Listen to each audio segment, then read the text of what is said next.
All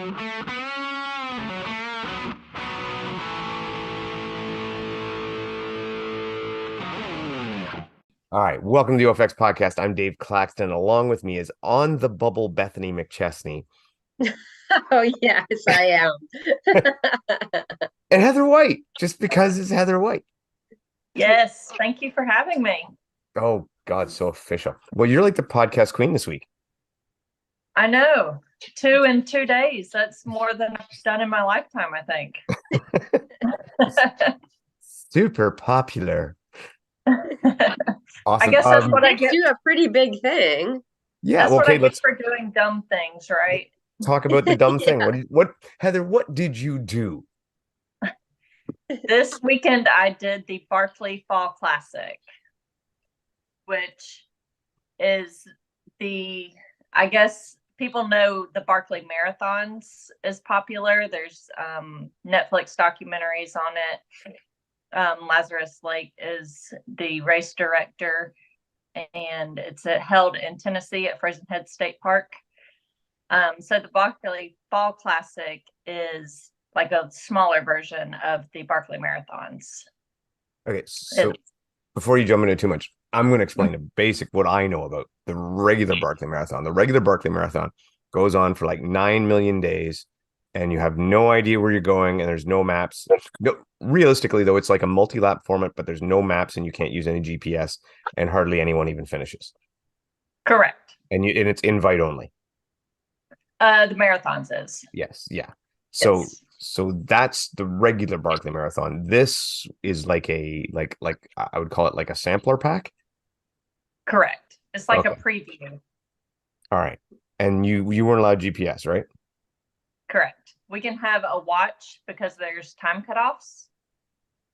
So you know your time and kind of how you are with the cutoffs at the different aid stations, but no GPS. So my first question is why? Why no GPS? No, why do it? Oh, why do it? Because it's a challenge. I just like the challenge of it.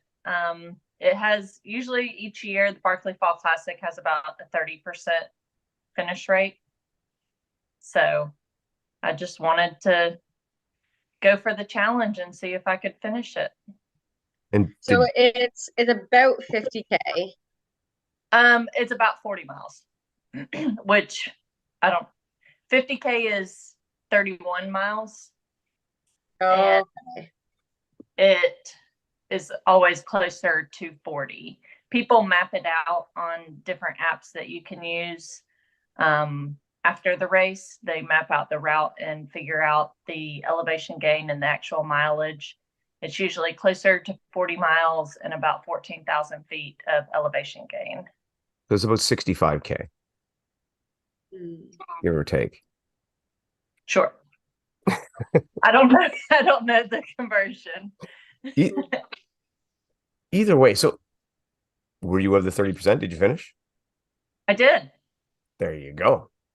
Just under cutoff. The cutoff was 13 hours and 20 minutes, and I finished in 13 hours and 12 minutes.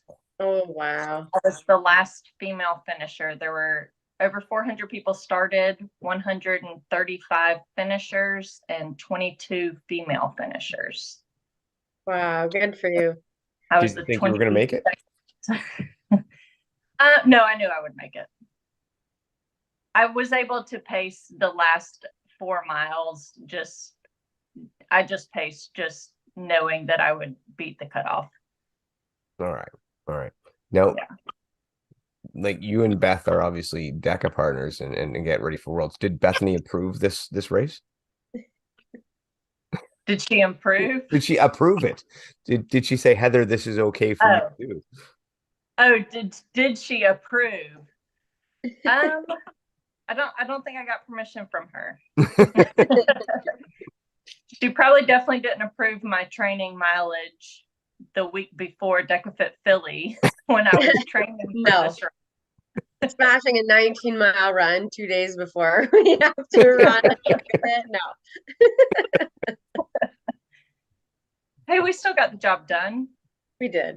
You did exactly what you needed to do. Yeah.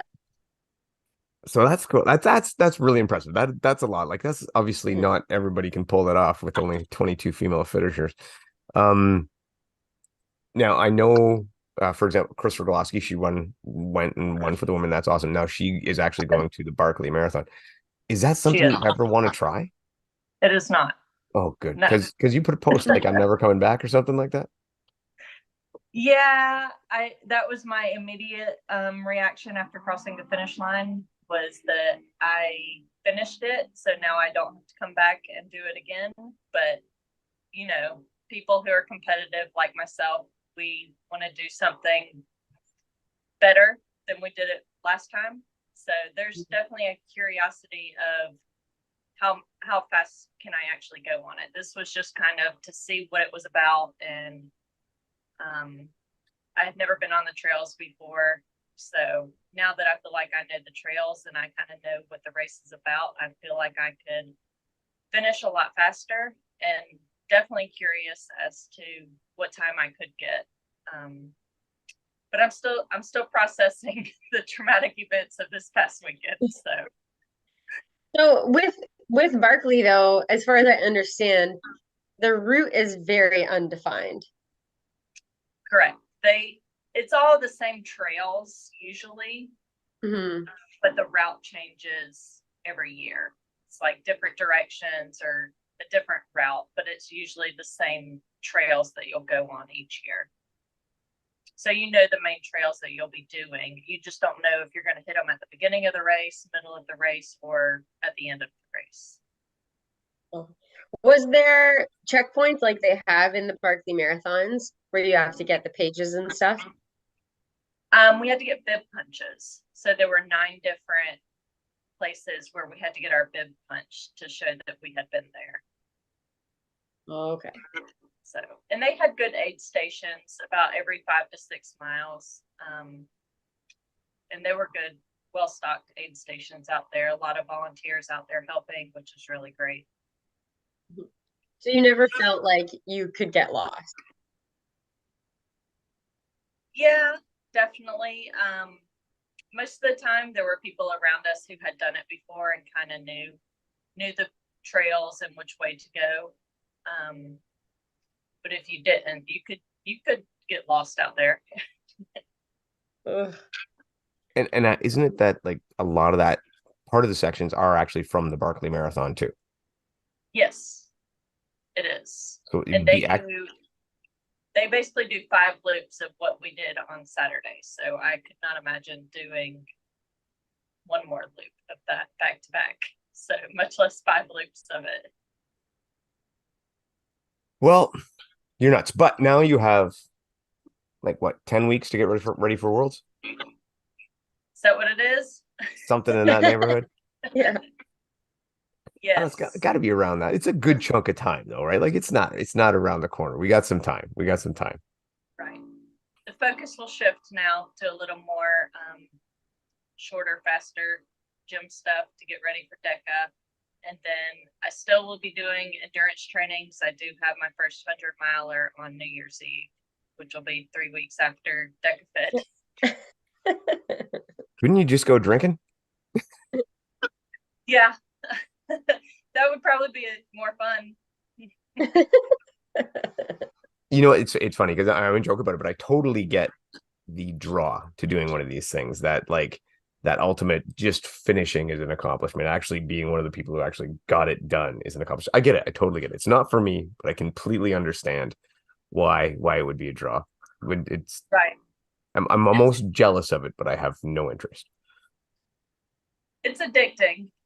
Just, the challenge of wanting to see what your body can do, and your mind controls a lot of it, a lot more than your body. So I just enjoy the challenge and seeing what I'm able to accomplish. That's awesome. All right. We're going to talk about a bunch of other stuff though. All right. So, focused enough on Heather. Just so much ego here. No, it was like a super busy weekend. It was crazy. And one of the things that I wanted to talk about, and we'll go through a bit of the podiums and stuff, but World Obstacle in Belgium. Going into it, a lot of what's the word I'm looking for? Questions, concerns, intrepidation. I don't know. Maybe that's not the right one. Some people thought it was very sketchy. Some people were really worried about it. And quite frankly, now there was no full stream. A lot of Instagram stories and this and that, and people doing partial streams. It looked really good. Like, so tell me what all did you guys see? I mean, Heather, you were slightly busy, so I understand if you missed some of it. But like, Beth, what did you see? Yeah, so I only saw a couple Instagram stories, but the course looked really awesome. Like very much like OCR World Champs that we're used to here. Some really awesome obstacles. And this like the start line, I don't really know what it was in, but it looked like they kind of started in some like old relic stadium type thing, and then they went from there. Things it seemed like everything was kind of run in heats, like time trial format. But yeah, I didn't see any live streams or anything, just the Instagram stories. But yeah, the obstacles looked really fun. Not crazy muddy or anything, but very, very runnable type of course. Well, and I was seeing like medal presentations with like big backgrounds and flags and national anthems and like opening ceremony stuff. Like it looked like they went all out. This was not a nickel and dime procedure. This was not a, let's go. Yeah, here we go. This is our world championships, and it's just mom and pop OCR, and we throw everybody in. It looked good, and the Europeans took it very seriously. Like they sent their best. There was, I mean, there was not a big Canada presence. There was some people that went from Canada, and thank you all for going. You guys did amazing. We really appreciate it, and hopefully you'll have more company next year. The States did send a decent set, and I mean, Nicole Miracle won the women's 15K and came third in the 3K. That was pretty amazing, showing that she's definitely back and has it. But then you'll see like Denmark there with Ida and Leon, and they were firing on all cylinders. The Russians seemed to send like the Europeans were there. When Thomas von Tonder comes 31st, like that shows you, and Ian Hosick down around there, that shows you the level of competition. It was serious. It was not just, oh, they won because nobody went. It was legit. And I don't know, but I actually had FOMO. I was like, damn, maybe this should have been a priority to go. I don't know. I really didn't hear much about it leading up to it. Advertisement for it. I didn't really hear much about it before. Didn't know who all was going. Heard a few things, but not much. No, and that was kind of the issue, right? There was not as much fanfare and hype as you want, and I don't think World Obstacle does a very good job of promoting and of getting it out there, especially in North America. We didn't get a ton of promotion. USA OCR did what they could to promote it, but yeah, I think though the proof was in the pudding, and I think next year will be very different. And I think you'll see a much larger North American contingent go, because it looked like a great race, and it looked like a bucket list race that you'd want to go to. Yeah. So obviously it all depends where it is next year. And so Dave, do you know, was there prize money for podiums? I believe there was, but I don't know what it was. Okay. But there was always an intent to have prize money for podiums, but I'm not sure the amounts. So I think that was one of those deals where the amount of prize money was going to be dictated by the amount of attendance, which. So did attendees have to pay their registrations? Oh, yeah. Yes. Unless they were funded by their country's federations, which I can assure you in Canada and US was not the situation. Well, actually, I shouldn't say. I cannot assure you on the US side, but I can tell you on Canada side that that's why the athletes had to flip the bill. And that's that's part of the reason why it will help for people to get involved in these federations, to sign up to become members, because at that point then then the federations can afford to send the athletes, can afford to pay for their accommodations, to do things like that, give them proper uniforms. Like that's what the federations do. Well, it's and you one of have the to have things. companies that are willing to back the federations because that's ultimately where the money comes from. Yes, but when you can go to a company and say, this is our legit Team Canada, and vice versa with the athletes, and Ryan Kempson was big on saying this. If you're searching for sponsorship as an athlete, and you can, and we'll just use Canada as an example, but same with USA, if you can go to a company that you're seeking sponsorship and say, I am a member of Team USA or Team Canada, that carries weight, because all of a sudden, if that company uses your likeness or whatever, your posts, they can wave the flag, and people are drawn to that. It pays off, rather than you're not just an individual anymore. You're representing the country, which means now you're a better brand to sponsor. So I think next year's going to be like, I think it looked like it went well, and I think next year's going to be even better. Yeah. So I don't know, like, did it, from what you did see, would it all move the needle for you? Like going into next year, is that something now that you're looking at going, maybe that's something I might look into? For me, well, I mean, these it all depends too on where it is. Yeah. I mean, a trip to like overseas and stuff, it kind of makes a big difference. Yeah, it would all depend. I don't know. It's so hard to say, but the race itself looked really awesome. Like I've always loved OCR WC and North American champs too. So they're the best races I think that are put on all year as far as the OCR world is concerned. So yeah, and I mean the caliber of athletes that were there from the European contingents was just it was top notch. So yeah, absolutely. But I mean it again, you have to kind of consider the cost of travel depending on where that is. So It was interesting for me too, seeing somebody like Tiana Weberly, who's famous for an American Ninja Warrior, over there doing the 100 meter for the Team USA and things like that. And so we were seeing actual ninja caliber athletes attack the 100-meter course, which is lightning fast, was very impressive. Do you know who won the 100 meter? That is the one thing I've been having terrible. And this is so, we said good things. The finding results was a pain in the ass. Mm-hmm. And I still have not been. So I found the results for the 3K, 6K team, and the 15K, but I cannot find the bloody 100-meter results, and I don't know why they've done this. I don't know why it's so difficult, but it is what it is. So hopefully they clean that crap up, and hopefully they make a live stream, especially the 100-meter. Like there is nothing simpler to live stream in the world than a 100-meter race.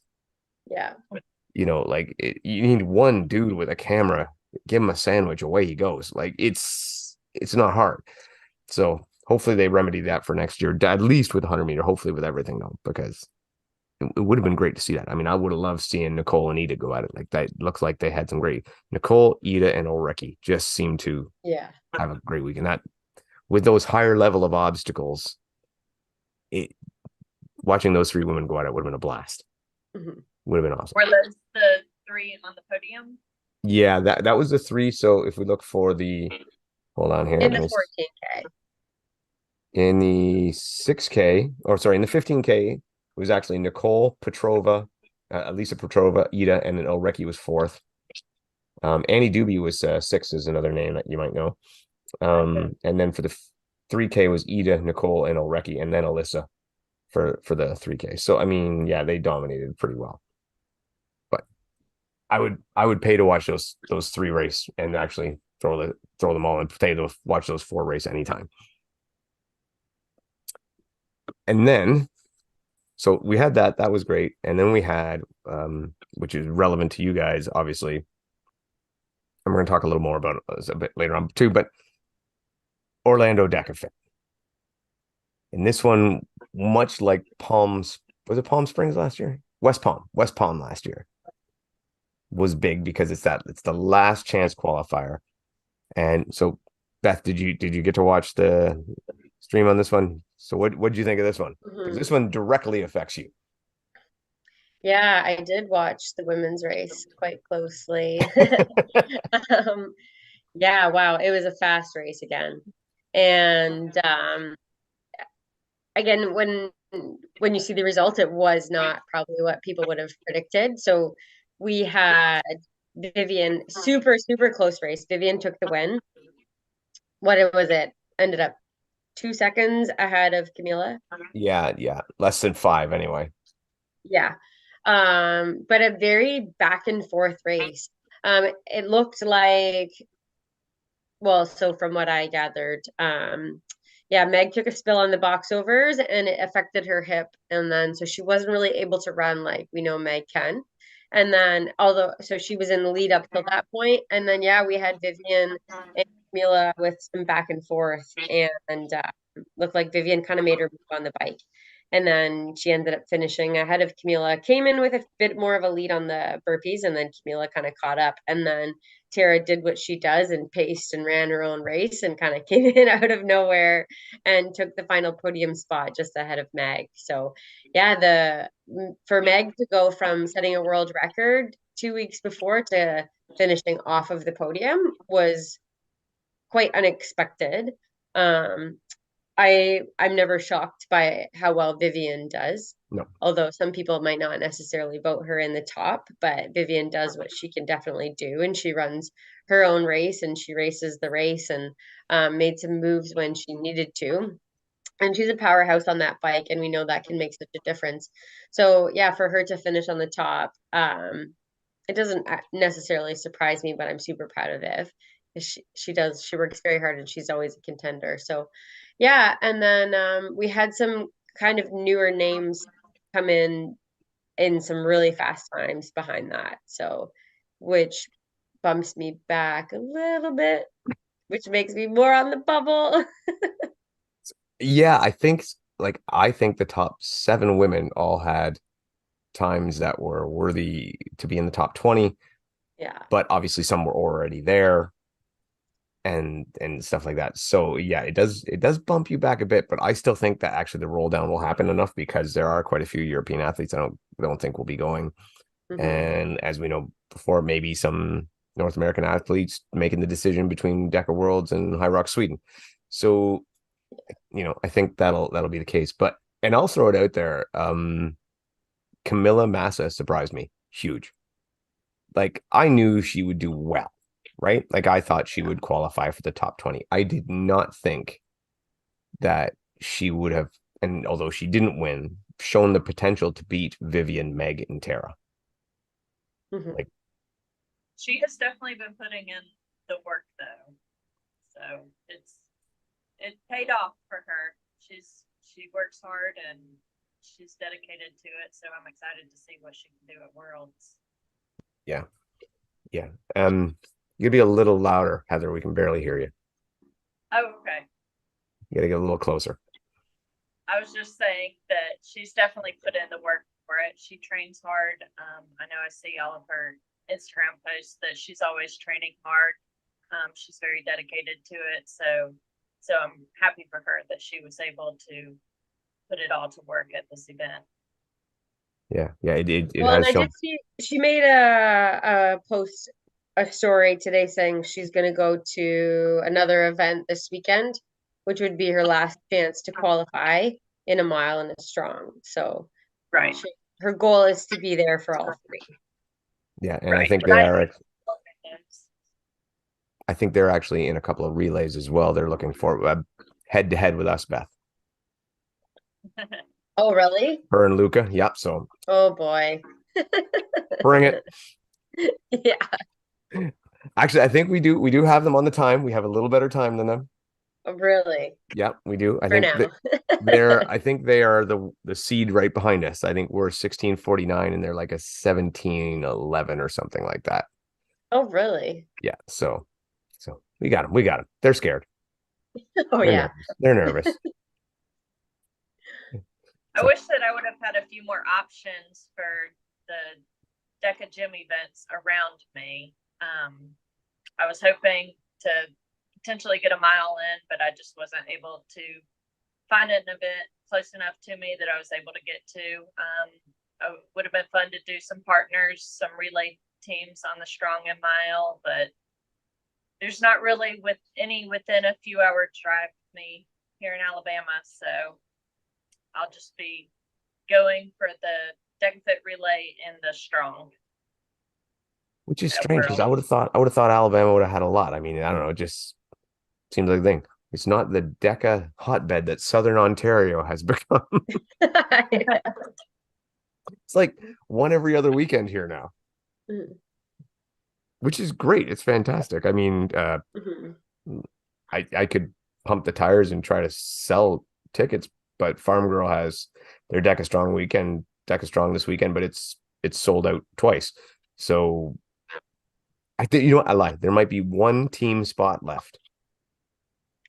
That's it. I think there was one team spot left. That's as good as sold out. Yeah. After the add-on, so after the first sellout, we added more, and I think there's one team spot left. And if it's not taken, I might take a second teammate after Beth and I smash get a PR, and then just run with someone who wants to run. Yeah. But will they have open categories to be able to run at Worlds if you don't miss qualifying? No, they will not actually. There's no time for that, but what they will be having is a volunteer wave. So if you volunteer, then you'll be able to go and run a time then. Okay. Does that time count for next year? I don't know, but last year it did, but because it's a volunteer wave, I don't know. I haven't got all the details. I do know that you cannot run a relay for the volunteer wave, because I was wondering if we could sneak that in. I was actually gonna see if I could run a relay with my wife, and just a fun open, but apparently no, we can't do that. It's all got to be individual. So it is what it is. I don't know the timing of it, but we'll see. So yeah, and then on the men's side, recent guest Isaac Sanderson really showing that he is got potential at this. Like, I mean, what was he, 30? He was sub 31 anyway. Yes. Yeah, I don't know his exact time, but he took a huge chunk of time off his time just from a couple weeks ago again, like 40 seconds off his time or something. And beating VJ, even if VJ didn't have his best day, is not an easy task. So great to see Isaac up there. He's obviously right now he would be our top Canadian. And then so seeing him up there, and then Nick Riker getting a win and showing that he can run more than just 13:20 every time. Or 30 30 20. Yeah, went a little quicker this time, and he had a great race. And you know what? Like, Nick's one of those laid back dudes who doesn't get enough credit. He's legit. If he has a good race in Dallas, he could be a threat. So it's good to see. But anyway, so we're gonna get on to our other guest. So we had just thrown Heather in because she's Heather and we love Heather. But we're gonna get on to our other guest. And last week I had a good intro. This week I'm gonna try to do the same thing. So all these amazing athletic events that happened this weekend, this guy did something even more amazing. Dylan Scott with the Deka Dog 5000. Here we go. Okay. I was just saying, you were just asking, we just talked about Heather's weekend, but yeah, she had a hell of a yeah, perfect. Yeah, you did. It was what was it, 50K? Is that what you were racing out there?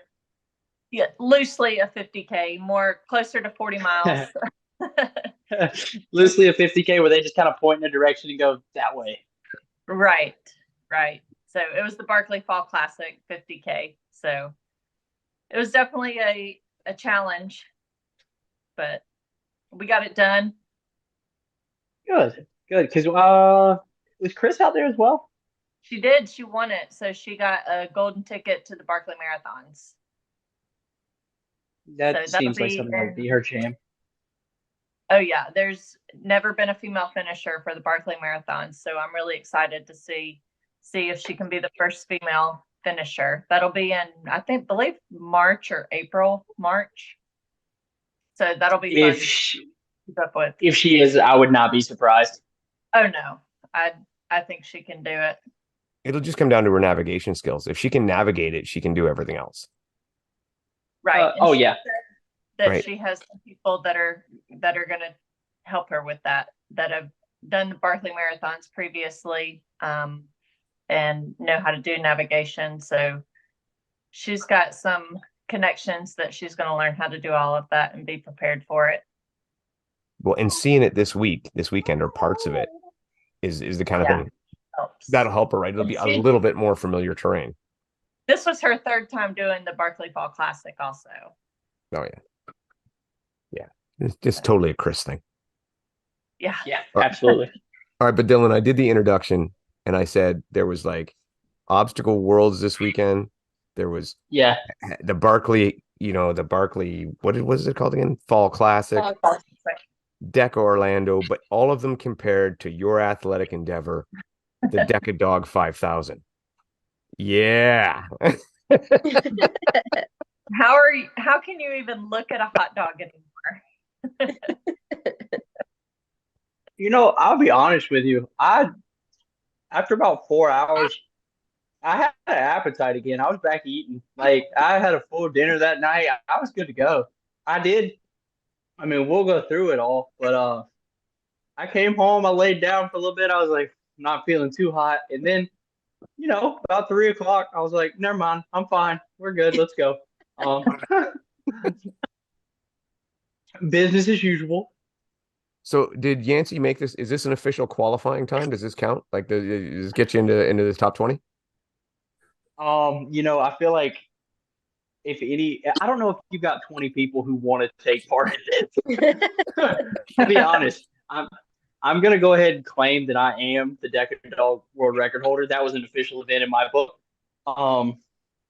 So right now, if anybody wants to take shots at it, they can. I pity you for what you're gonna go through in doing it, unless you have, one, trained a lot of fitness, and two, have actually trained for competitive eating.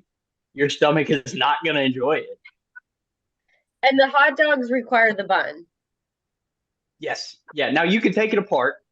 What was the whole thing? So if we give the whole, Dave, did you give any insight to this at all? No, I wanted to leave this to you. So the first thing that I would go back to is the why. Go with the why this happened. Well, because I am really bad at fantasy football. That is why.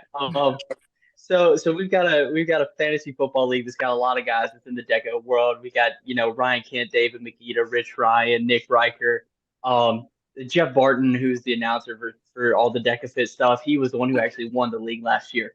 And so it was whoever finished last. I don't think going into the season we had any kind of punishment that was going to be doled out. We didn't really know what it was going to be yet. Then about midway through the year, we're like, we got to come with a punishment. And I don't know who even made the suggestion of a Deka Fit plus hot dogs. So I don't know who to credit it with, to be honest. I think that was an occurrence on Race Brain. On a Race Brain episode, I think they came up with that. Okay, did they come up with it within a Race Brain episode? Because anything that might have shown up on Race Brain definitely showed up in that group chat first. Yeah. So I want to know. I don't know who pitched it, but somebody did, and I was at that time not doing great, and I was like, if I do lose, if there's one man in here who I think can handle it, it will be me. So I was like, we'll be all right. I was like, it's okay. Well, I continued my losing streak. And to be fair, I did not have the lowest scoring team in terms of like total overall points. I had some bad breaks. So I finished last. And luckily, Rich Ryan let me delay doing this for a long time, because the original plan was for me to do it at an actual race in Deka, Carolinas. So back in June, I was supposed to do this. I had to go on a work trip at the last minute. It was like, guys, I got to pull out. Can't do it there. Then in PA, I was supposed to race twice. And I'm like, I'm not going to do one of these in the middle and do this and then try to race teams afterwards, because I will die. That's not going to happen. And so I was like, how about this? Can I just set it up back home and we'll do the whole Deka Dog? And so Rich was kind enough to be like, you know what? We're going to let you start the next season, which I've already lost the first week to Dave Makita. That's going well. Hopefully Chris Olave has some receiving yards tonight and I'll be okay. And I don't lose to Jarrett Newby, who is the new guy in the league. Who I think could also probably handle a Deka Dog. He's a large dude. I feel like my man could probably put down 10 dogs and run around. He'd do it faster and put a rucksack on him, of course. But yeah, so we ironed it all out, and they were like, no free runs. You start with a hot dog, and if you throw up, you got to eat another hot dog. So luckily, we held it all together. And I found a gym that allowed me to come do it, and the looks on the people's faces in there were interesting. Well, I watched it. I didn't get a chance to watch it live because I was busy, but I watched it at home. I put it onto the big TV. I streamed it onto the big TV so I could get it in its full glory. And it was pretty amazing. It was awesome. And I'm like, you put it in an okay time. At first, I was like, I wonder if I could beat him, me running in regular Deka with him running this. I'm like, I think I can. I can. When I saw the final time, I'm like, all right, I got this. I can do this. I can do this. But it would have to work. You actually put in like a 125 on the bike. Yeah, I had a good bike split. I was actually pretty happy. I was sitting there because Ryan Kent was talking a bunch of junk. He's like, "You're not trying hard enough." And about the time we get, I was like, "I'm pushing 440 watts on the bike right now, and just trying to make sure I don't spike my heart rate. Like, I'm not giving y'all a mail it in effort because early days in this, I was like sub 45. That's what I want to do. And Rich Ryan was like, nobody's going sub 45. And I could scroll back far enough for him to be able to call him out and put it on there. Be like, I got receipts. He's like, sub 45 is crazy. And I'm like, nah, I think sub 45 is in the cards for your boy. Like, I've worked it out. And 43.21, which is like the 69th percentile. Because I asked Jack Bauer, I was like, I know you got stats on this. What is like a normal finishing time? Give me all of the like percentiles, and then I kind of chalked that up. I was like, all right, I know what to gun for. So not only was this like a finish thing, it was an intentional how fast can I go thing without, finally blowing up, in which in this case would just be me throwing up hot dogs all over Morrisville. And since you did happen to watch it, then you saw. Did you see the part where I end up yelling across the gym at someone? Yeah. There was a couple times too, like you almost ran over a woman a couple times on the farmer carry. Oh, She completely hey, was that's on her. oblivious to you. She just like walked right by you like you weren't there. Oh no, she walked right through. But so I don't know, maybe 7 stations in, the general manager comes through, and he goes, "What happens if he throws up anywhere?" And I just stop and I just look at him. I go, "Do I hear you doubting me right now?" And he's like, "Nah, I got you, brother." I'm like, "That's what I thought." And then just go back to eating. I'm like, I am. This is such an American thing for me right now.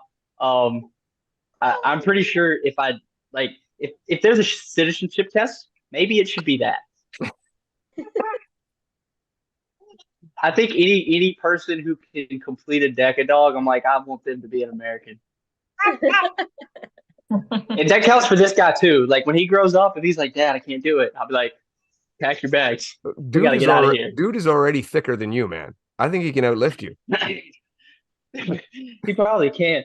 Just a minute ago, I went and woke him up, and he scared the crap out of me. I open up the door, and he has rolled out of his bed. He's in complete silence, and he's just sitting on the floor staring at the door. I'm like, don't do that.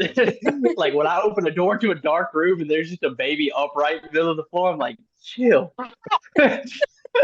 Like you can't be doing this right now. You can give me nightmares. So you say Rich was nice to you, letting you wait and stuff, but and I could be wrong on this, but I seem to remember, aren't Rich and Jack supposed to do some pizza punishment that they never ever did and have never owned up on a bet? Please give me the ammunition for this because I do not currently have it. Yeah. Do you might want to ask Jack? What is this? Yeah, ask Jack or Rich and ask them if they got some pizza they're supposed to be eating. And the other part is, I actually think they're really lucky you lost because I don't see another one of those guys pulling this off. Oh, hold on. So you're on mute there, Dill. Yeah. Yeah, I muted to just ask Marie to come grab him, but he's getting rowdy. Yeah, no, I don't think anybody else could pull this off. Because like I said, Kent was in there, he was talking garbage, and he was like, it's not the effort I was looking for. I'm like, I don't think he'll do it. Like he'll crush in a regular Deka Fit, he's a problem. Oh yeah. In a Deka Dog, I think my man gets 6-7 stations in, and all his years of moving boxes, they're not gonna help him. Like I'm like, you might be in a union, but they're not gonna save you now, brother. Like once you're 7 stations deep in the Deka Dog, there's no one to help you except yourself.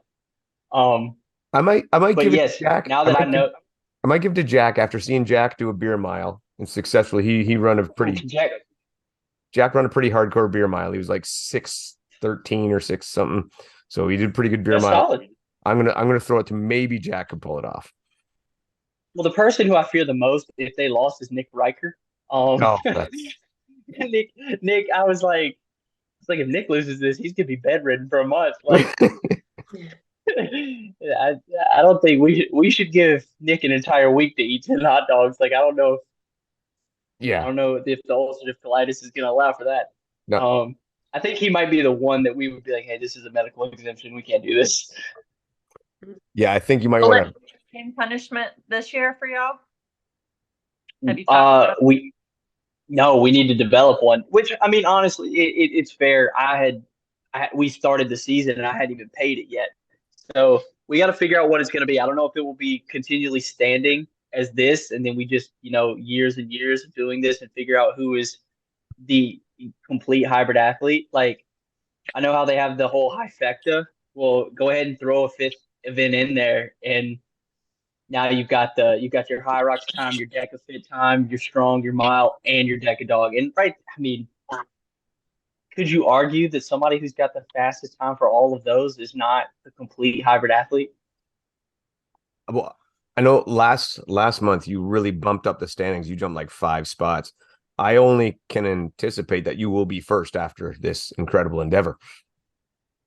I think what's going to happen is they're gonna discount it. Rich Ryan's already calling it a part of the Goofy Games. Like there are certain things that get categorized as the Goofy Games, and I think the Deka Dog is gonna get put in that category. But it's okay. I sleep well at night knowing what I'm capable of. As far as I don't. As far as Rich is concerned, like when you finish 5th in Philly, do you really get a say? Wait, hold on. Say that again. I said, when you finish 5th in Oh, Philly, do you really get a say? Like he shouldn't have a say in it anyway, right? the only reason he still does get a say is he did win world championships last year. So like, and I mean he's pulled this before. He went to West Palm last year, it was terrible. Like it just, and then he'll put it together. We'll see what he does in Madrid. Maybe he redeems himself. Um, maybe he redeems himself this weekend. That's a big one coming As up. long as they don't bring over whatever the hell they had in Poland.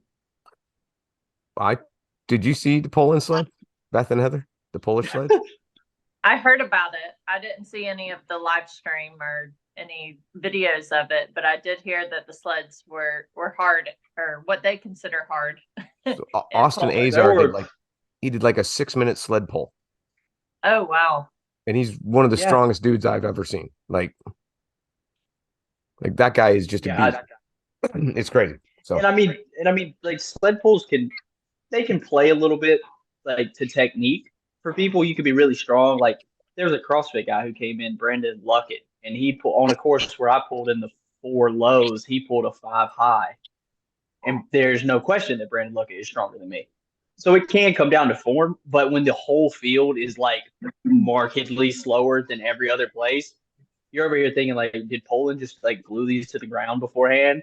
And so one, if they are going to bring Polish sleds anywhere, please do actually take them to Madrid and do not bring them to Malmo. I don't want them there. I want Sweden to be like, absolutely not. We don't want your Polish sleds.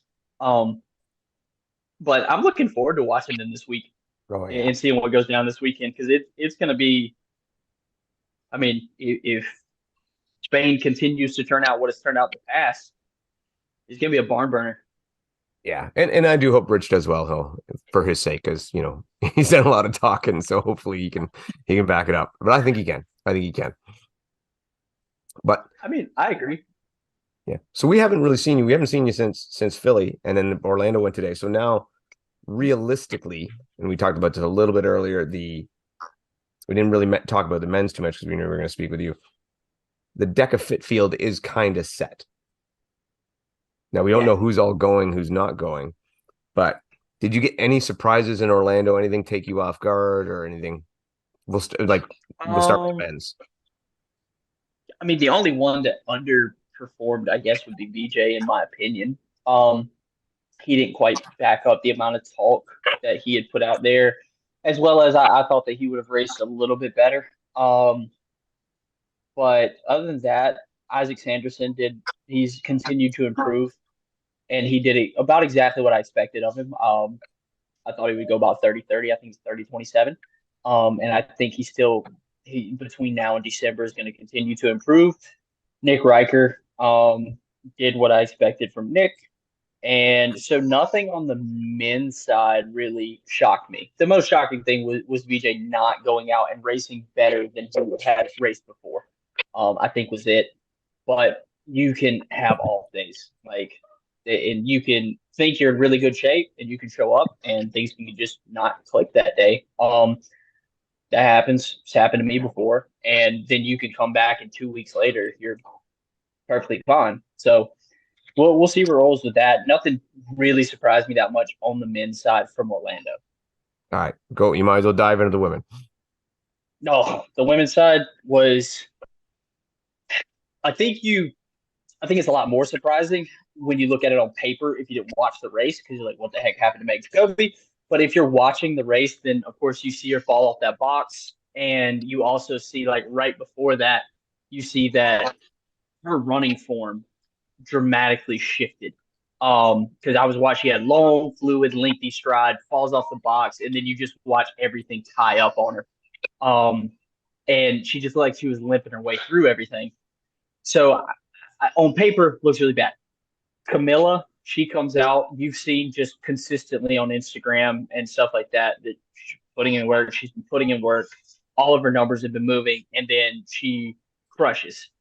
Should have won that race. She lost it. She basically lost it just due to mental errors. Overrunning the bike, choosing a bike with the seat too low. Those were mistakes on her part. Say what? That bike was very low. Yeah, terribly low. Like, I don't know why she went to that bike. To be honest with you, I don't know if all the bikes were set to a low height, but they normally aren't. They normally have a decent amount of variance. So pretty odd that, in the heat of things, you've just overran the bike. The only thing you're thinking to is get to the nearest bike. Like, I already messed up once. But sometimes if you don't have enough clarity, when you make a mistake, you can make another mistake, boom, boom, very quickly after. And that's exactly what happened. That is not to take away from how well Vivian raced. She had an amazing race and really just kept herself in contention, has continued to improve. I think she actually did have a slower bike in Orlando than she did in Philly while still having a faster time. So I think that she still has room to improve on that. I think we'll see the women's world record is going to get absolutely macked come December. I think it's 32-27? Something around there, yeah. Yeah, I think it's 32-27. I won't be surprised if you've got 5 or 6 girls that are up under 33 come Dallas, to be honest. And then a couple of girls might get close to flirting with breaking 32 if it's a good, like, setup course and everything like that. So I think the women's race is going to be astounding. And you also had some new girls show their face you've never seen before coming over from the OCR world. You give them 3 months, you're 2.5 months to really specifically prep on things. You could have somebody who's on the podium that maybe we're not even expecting at this moment right now. Yeah, it's just showing that race. I think that, like, any woman, I don't know, in the top 6 or 7 could actually win that race. It's that what I'm like. Yes, you're going to have favorites, but going into that race, I would never have bet Camilla would beat, and I said this a little while ago, would beat Meg, Vivian, and Tara, or Meg, come potentially come close to beat all those. I wouldn't have bet that at all. And hats off to her for doing it. But yeah, absolutely. She wasn't my betting favorite at all. I maybe had her finishing 4th or 5th. And then also you got to look at the only rub here is with Dallas lining up with Sweden for the High Rocks majors, and just some rumbles that I've heard about people being like, I'm gonna go the other way. I'm gonna go to Sweden instead of going to Deka Worlds. So it might be a softer field than it looks like on paper right now, because, like you said, we don't know who all is going to accept and who's going to split it and be like, nope, I'm flying across the pond, and the other folks are going to go out to Texas and throw down. So you might 2-3 top ladies end up not being there at all. Yeah. And that again is due to the crappy High Rocks qualifying system. So well, that is why I'm flying over to Sweden myself. Not for that race, but for another one. But that's, hey, honestly, I can't complain about it. Had I raced half decent in Manchester, or had I just found a way to beat Dave Magida back in February, this would be a problem for me. So all I did was I created my own problems. So I got to create my own solutions. That's the only way I look at it. So then for coming up, you like you said, you're heading to Sweden for High Rocks prior to, and that means you are going to Deka Worlds. What races are you doing at Deka Worlds? Yeah, what are you doing at Deka Worlds? What's the plan? I'll plan on racing the Fit, the mile, and teams. I'm not coming back to defend my Open Strong Championship. I'm good. No, wait, you're okay, because there is no open division this year, which means so I'm gonna forever be the reigning Open Strong champion. Deka Open champion, possibly in perpetuity. How do I say that? Perpetuity. There we go. You got it out. There we Let's go. Okay, I need to put this in my Instagram bio. Hell yeah. Oh yeah. We gotta get you a t-shirt. Former and forever reigning Open. Goodness gracious. I could have never dreamed that I would have gotten to this point in my life. I am doing well for myself. I'm gonna call my mom after this. Hell yeah. Deka Dog 5,000 grand champion. Yeah. I've got currently. I'm a world record holder. Perpetuity champion.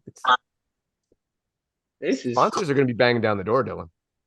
If I retired now, I think I might. Maybe I should. This could be the peak. Who knows? But yeah, that's my plan. I'll race Fit, I'll race the mile, and I'll race teams with Matt Stankiewicz, and we'll try to figure out if I can run a little bit faster for us with regards to the whole. Basically, Matt does all the stations, and I run a hard 8x500. I'm just too slow for that, to be honest.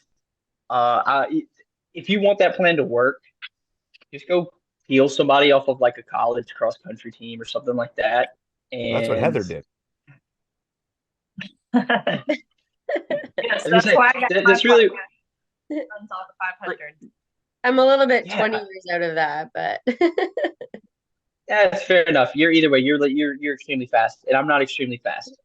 There's a difference in there. Like, there's a chance that you could almost that I could almost be the station guy, and if I wouldn't just called up one of my buddies who I know is like a 13 something 5K dude, and I was like, hey, I want you to just rip 8x500 for me, and he's gonna run that at 420 pace, And then you put all that together, we might have a chance with me doing the stations. So that tells you that if you had Matt doing the stations and him doing the running, that they would say go and the race would be over.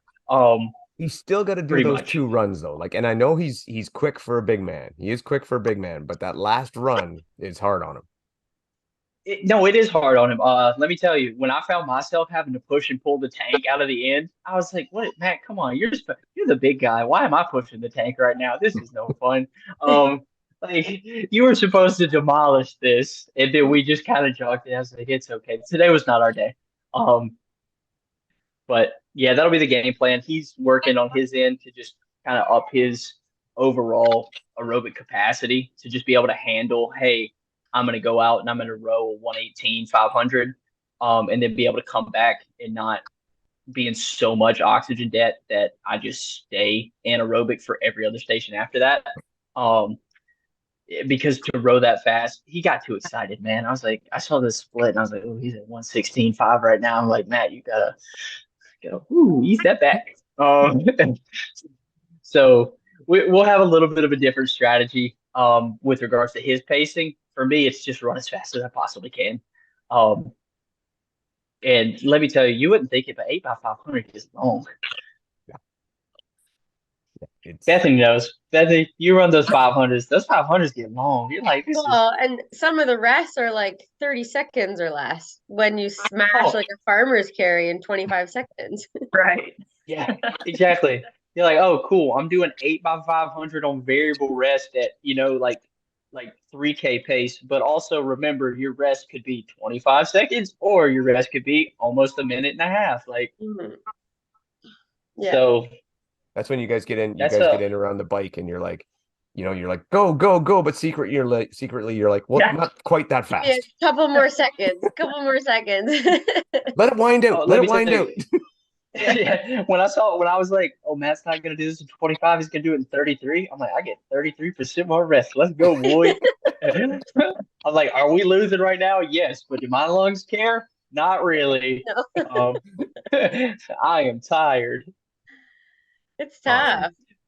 tough. And you know what though, but it Yeah, is by far, I think by far the most entertaining part of Deka is the relay.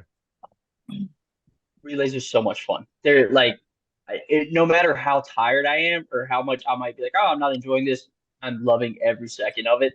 Um, it just takes if you were ever a track athlete back in high school or college, running relays is just you'll die for your teammates. And it's so much fun to just go out there and have a baton again, and you're like, ooh, reminds me of the good old days. Um, it And, really is. It's a fun time. Relays are electric. and I'll tell you one thing, I'm being on the side where like Heather and I do a very similar strategy where we're kind of side by side on that. And the whole time I'm getting to sit there and chat with Heather when we're waiting for the runs to go down. I was having a blast with it until after the bike. And then after the bike, I'm like, okay, now I'm just hurt.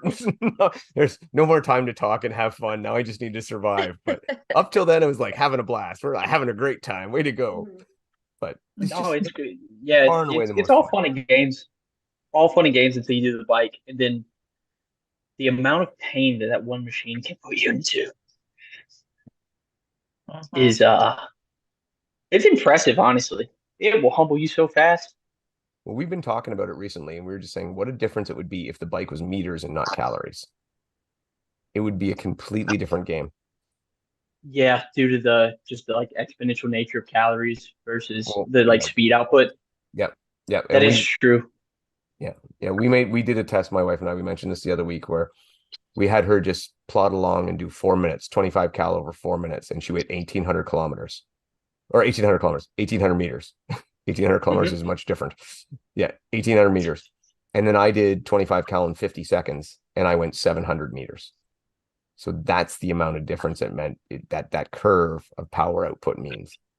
Like it's huge. Let's see. So 20, so but see, in that case, if you manage to ride that though, let's say you rode for a minute and 40 seconds, you're at 1,400 meters.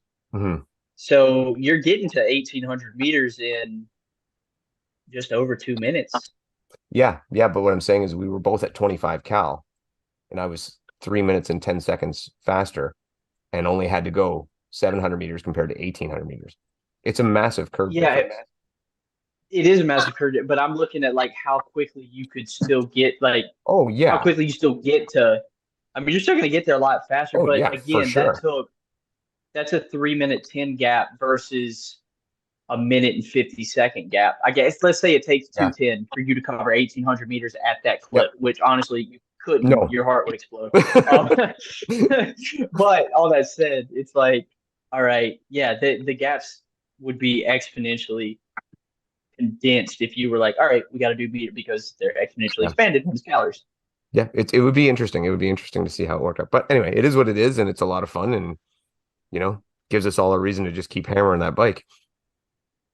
No, it does, and I think it's good. I found that I feel like a lot of the sprint bike training does actually kind of help for the sled work Pyrox wise, because both of them are power output. The sled's never really like a pure all out strength thing. It's because it's so long, like it's 50 meters worth of pushing. If it was all out strength, that's something you can put out for 6 seconds, like enough to get a deadlift, rip it off the floor or something like that. But so the sprints on the bike I've found have positively helped me in moving sleds, because of that same thing. It's just help with power output. Oh, I don't. I've gotten to really become to love the bike. I enjoy training on it, and it's good. It'll be mainstay. Like if you could told me I could only have one cardio tool, that'd be the one I'd take. Ooh, really? I'm taking the rope. Yep. I'm taking the rope.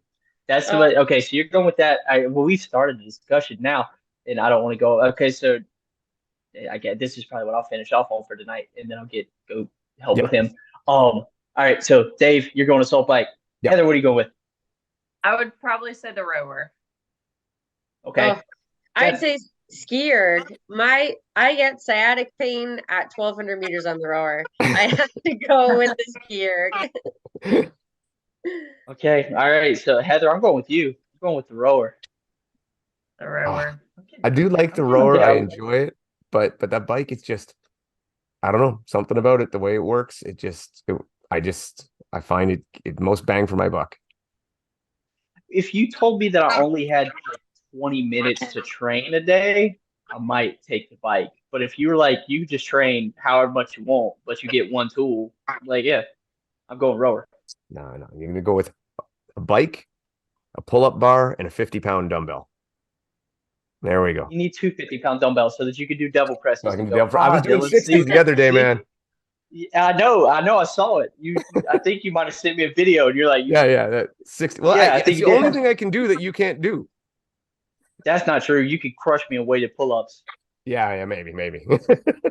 No, it's not a maybe. It's definitely. Dave, I've seen you do weighted pull-ups. I've seen me do weighted pull-ups, and there's a reason why you haven't seen me do weighted pull-ups. Yeah, but you still can run a Deka Dog to 5,000 faster than I can run a regular Deka Fit, so it's not good. Hey, I'll put it out there. Ain't nobody touching me in the Deka Dog. All right, well, Dylan, I know you're busy, man. Thank you very much for coming on. Beth, you got anything else for Dylan or Heather? No, thanks so much, guys. It's been a blast. So we will talk to you very soon, I'm sure. All right. Thank you. Absolutely. Good talking with you all. Have a great night.